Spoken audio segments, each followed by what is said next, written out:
CC camera जरूर खंगवाए जिस table को जितेंद्र सिंह के द्वारा ऐसे ठोक के कहा जा रहा है कि एसपी साहब मेरा सस्पेंशन कर सकते हैं, मेरा नौकरी नहीं ले सकते। जाइए एसपी साहब को समाज के पाकिस्तानी बन के तो नहीं मार। मेरे सामने उसको जबरदस्ती फोन करके बुला के अंदर ले जाके जबरदस्ती घंटों एफआईआर। तो अगर जो सम्मान नहीं करेगा हमारे आर्मी का वो पाकिस्तानी है। एक सब ग्राउंड रिपोर्ट 24। मैं अभी स्टेशन पार्क में हूँ। हमारे साथ रक्सौल में चर्चित लेडीज सिंगम है। हम उनसे जानना चाहेंगे क्योंकि बहुत अभी के पीरियड में आर्मी मैन और पुलिस के विवाद बाकी ज़्यादा वायरल हो रहे हैं और इस पे कई विवादों आ रहे हैं, मुस्लिम हिंदू और कई तरह के विवाद आ रहे हैं। तो हम पूर्णिमा मैडम जी हैं जो कि उनका बयान भी उस पर तीखा आया है, हम उनसे जानना चाहेंगे और उनसे कुछ उस पर प्रश्न भी करेंगे। चैनल में आपका स्वागत है। आपका भी बहुत बहुत धन्यवाद है। क्या लगता है आर्मी मैन को अगर दौड़ा पुलिस मारी है तो कहीं ना कहीं निंदनीय, और आपके जो आपके बयान है उस पर कहीं गंदे कमेंट आ रहे हैं क्योंकि मैडम का चश्मा ज़्यादा लेंस क्या है, ज़्यादा दिखता है, जो होता नहीं है वो दिख जाता है। देखिए उतना कमेंट पे हम लोग ध्यान देंगे तो आगे नहीं बढ़ सकते। हाथी चले बाजार, कुत्ते भूखे हजार। हम सत्यमेव जयते मैं हूँ और इसी नारा के साथ मैं आगे बढ़ी। और सत्य परेशान होता है, पराजित नहीं होता है। मैं वो सत्य हूँ जो कमेंट करने वाले परेशान हो जाएंगे, लेकिन मैं काम करके परेशान नहीं हूँ। तो क्या आपको लगता है कि आर्मी वाले को रोड पे दौड़ा, आर्मी वाले को छोड़िए, आम आदमी को पुलिस का हक है कि दौड़ा मारे बिना गलती के किसी? तो बस यही कहना है मेरा। ठीक है, आर्मी मैन गाली दे दी है, पहले क्यों गाली दे दी? आर्मी मैन पागल तो नहीं थे। आप एक वर्दी दूसरे वर्दी आप लोग आपस में किया, आम जनता उसमें नहीं है। आर्मी मैन गाली दी है तो आप एक वर्दी दूसरे वर्दी का सम्मान करके अलग हटा के पूछते गए क्यों गाली दी? तो उनसे पूछा जा रहा है तो वो सीधा बोले कि भाई हम तो गाली दिए नहीं है पहले। दूसरी बात कि हमारे पत्नी को, साली को कह के कह रहे हैं कि बोलेगी तुम लोग 4 जने हैं और धके कुछ देगा, सब समझ में नहीं आ रहा है। ये प्रशासन के द्वारा कहा जा रहा है। और वाहन चोत कह के आर्मी मैन को कि माधव चोत, और जबकि आप वीडियो में भी सुना है कि गाली दे रहे हैं, जब पीट रहे हैं उनको तो भी माधव चोत वाहन चोत गाली दे रहे हैं। तो मेरे कहने का मतलब कि दोनों पक्ष अगर गाली दिया है तो निंदनीय है।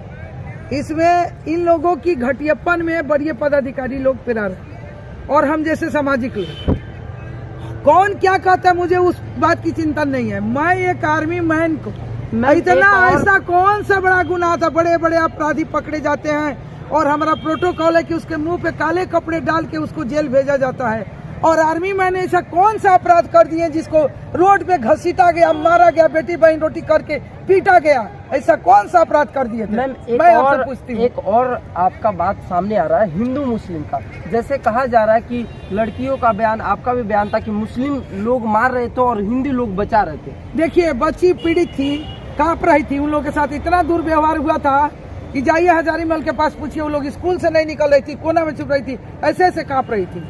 और उन लोगों ने जो बयान दिया कि मुस्लिमों के द्वारा मारा गया और हिंदुओं के द्वारा बचाया गया, तो बचाने वाली की संख्या कम थी, मारने वाली की ज्यादा। जबकि उसको दिखाया कि यहाँ का पूरा फटा हुआ था, उनका ऐसा जो था इसको भी तोड़ लिया गया था। तो हमारे कहने का मतलब कि अब तो सब कुछ ऊपर वाले देख रहे हैं, नीचे झूठ बोलने से कोई फायदा नहीं है।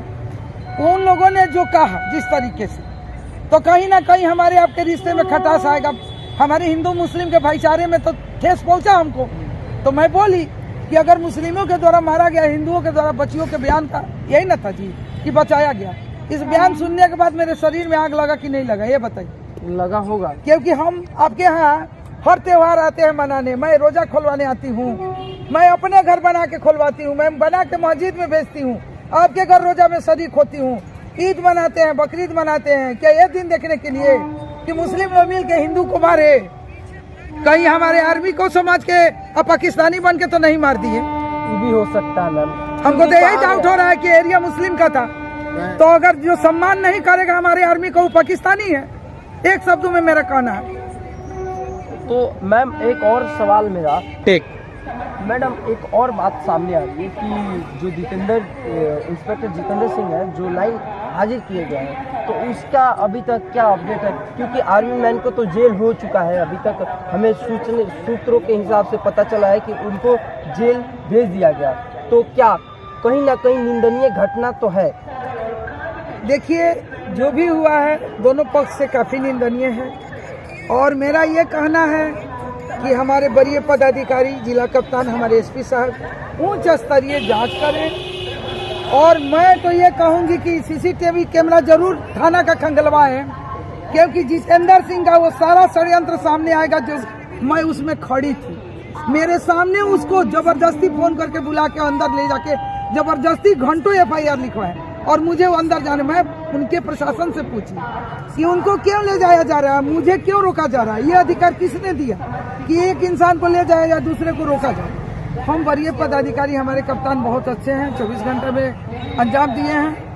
मैं इन DSP सर और उनसे दोनों आदमी से मैं आग्रह करूंगी कि उच्च स्तरीय जांच करें, CC कैमरा जरूर खंगवाए जिस टेबल को जितेंद्र सिंह के द्वारा ऐसे ठोक के कहा जा रहा है कि एसपी साहब मेरा सस्पेंशन कर सकते हैं, मेरा नौकरी नहीं ले सकते, जाइए एसपी साहब के पास जाइए। तो मैडम एक और बात यहाँ पे सामने आ रही कि रक्सौल पुलिस आए दिन घटना होती रहती है, उसमें मुजरिम कहा जाता है, क्यों नहीं एग्रेसिव होता है, उसमें क्यों नहीं एग्रेसिव होता है? जब हथियारे, जब ये इतने स्माइकर, गजेड़ी, इतनी बड़ी हथियार लेके लोग सबके साथ पकड़ाते हैं, पुलिस वहाँ एग्रेसिव क्यों नहीं होती है? जो एक आर्मी पे अपना बल प्रयोग करके और आर्मी मैन का जो सम्मान अपमान करके जो उनका सम्मान घटाया गया है, मैं जानना पूछना चाह रही हूँ, यही तो जनता की कहना है कि एक आर्मी मैन ऐसा कौन सा गुनाह कर दिया? मान लीजिए उनके गाड़ी से लग गया, हाथ टूट गया, इलाज नहीं कराते हैं, वो उनका खर्च नहीं देते तो गुनहगार थे, वो सब कर रहे हैं, उसके बावजूद भी उनको मारा जा रहा है, पीटा जा रहा है, गाली दिया जा रहा है, और उधर एग्जाम का टाइम है, कोई उस जगह पे बाइस्ट हो जाता कि नहीं हो जाता? जरा सा आप इस जगह पर अपने आप को रख के देखिए। ये तो बात सही है मैम कि कोई भी उस जगह पे रहता तो थोड़ा सा एग्रेसिव हो ही जाता। वैसा स्थिति होता, हम लोग खुद आके उनका देखिए, हम लोग जात पात मजहब भेदभाव को नहीं मानते, हमारा सेवा धर्म है, इसको हम मानते हैं कि हम किसी जात को नहीं देखते, हम सारे जातों को रात में रोटी खिलाते हैं, मुंह में खिलाते हैं, पोछते हैं, मुंह पोछते हैं, पानी पिलाते हैं, हम जात और मजहब का खिलवाड़ नहीं करते। हम जो जिसके अंदर इंसानियत मर रहा है उस इंसानियत का सवाल उठा रहे हैं। आखिर क्यों ऐसा हुआ? बड़े बड़े क्रिमिनल पकड़े गए, बहुत बड़े हत्यारे पकड़े गए, बड़े बड़े क्राइम हुआ रक्सौल में, किसी के साथ ऐसा नहीं हुआ। ऐसा आर्मी मैन ने क्या किया जो इस तरह से घसीट के रोड पे पीटा गया? और आप हो सकता है गाली क्यों दी है? और आप लोग तो लोग को साला बांधचोद करके बुलाते ही हैं, क्या जनता की समाज में प्रतिष्ठा मान सम्मान नहीं है? जिन लोगों को लग रहा है कि पूर्णिमा भारती के चश्मा से हिंदू मुस्लिम दिखता है, वो लोग एक इतिहास उठा के बता दे कि कभी कोई भेदभाव करते हैं। और जिन लोगों ने कहा है कि पूर्णिमा भारती अपने जात की बात कर रही है, तो आज के पहले का हिस्ट्री उठा के देख ले कि कई गो जात का काम मैं की। मुझे तो शाम को 4-5 बजे पता चला, हम समझ रहे यादव जी, मैं पूछी कौन कास्ट के लोग हैं, तो बोला लो कि गिरी जी हैं, तो अब हम कहा वो हो, ये तो मेरे ही समाज के लोग। तो मैं तो समाज से बंदी हूँ, मैं जमात से बंदी हूँ, उनको जात से क्या मतलब है? आज तक इतना जात का काम की तो किसी ने कमेंट नहीं किया, और उसमें एक करने के बाद पता चला कि मेरा जात है तो लोग कमेंट कर रहे हैं कि अपने जात से। तो शर्म कीजिए ऐसे लोग जो लोग जात पात भेदभाव में बांट कर और समाज को अधूरा कर रहे हैं, वो सब लोग मिल के और पूरा कीजिए, समाज को भ्रष्टाचार मिटाइए, साथ दीजिए, और जो गलत करता है उसके साथ, सबके साथ हम लोग वैसा करेंगे जो जितेंद्र सिंह के साथ भी हो। चलिए ठीक है मैडम। और हमारे जो भी ग्राउंड रिपोर्ट 24 के लाइव देख रहे हैं वो चैनल को सब्सक्राइब करें और लाइक, जो फेसबुक पेज से है वो लाइक करें, फॉलो करें। तमाम इन्हीं ऐसे खबरों के लिए बने रहे ग्राउंड रिपोर्ट 24 के साथ।